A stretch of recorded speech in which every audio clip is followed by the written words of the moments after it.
अग्निर्मे वाचि श्रितः वाग्हृदये हृदयं मयि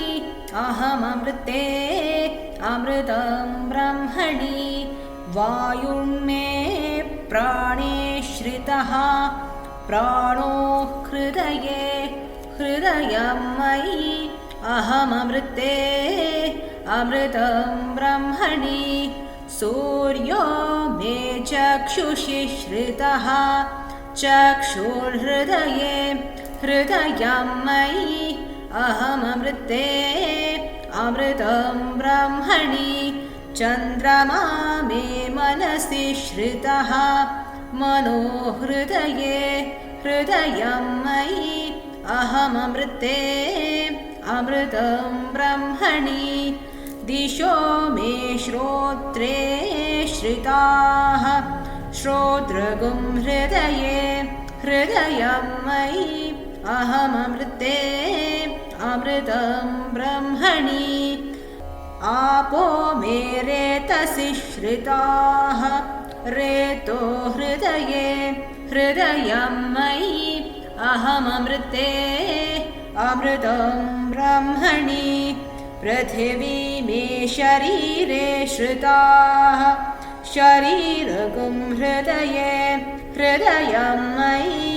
अहममृते अमृतं ब्रह्मणि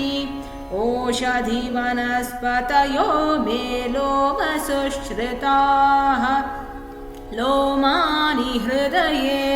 हृदयं मयि अहममृते अमृतं ब्रह्मणि इन्द्रो मे बले श्रितः बलगुं हृदये हृदयं मयि अहममृते अमृतं ब्रह्मणि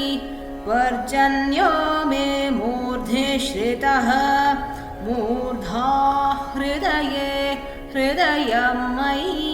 अहममृते अमृतं ब्रह्मणि ईशानो मे मन्यौ श्रितः मन्युर्हृदये हृदयं मयि अहममृते अमृतं ब्रह्मणि आत्मा आत्मनि श्रितः आत्मा हृदये हृदयं मयि अहममृते अमृतं ब्रह्मणि पुनर्म आत्मा पुनरायुरागात् पुनः प्राणः पुनराभूतमागात् वैश्वानरो रश्मिभिर्वावृधानः अन्तस्तिष्ठत्वमृतस्य गोपाः ॐ शान्ति शान्ति शान्तिः।